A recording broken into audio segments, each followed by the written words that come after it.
मुरारिसुराचितलिङ्गं निर्मलभासितशोभितलिङ्गम्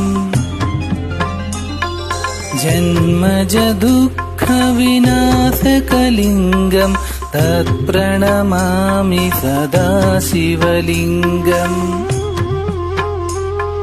देवमुनिप्रवरार्चितलिङ्गं कामदहनकरुणाकरलिङ्गम्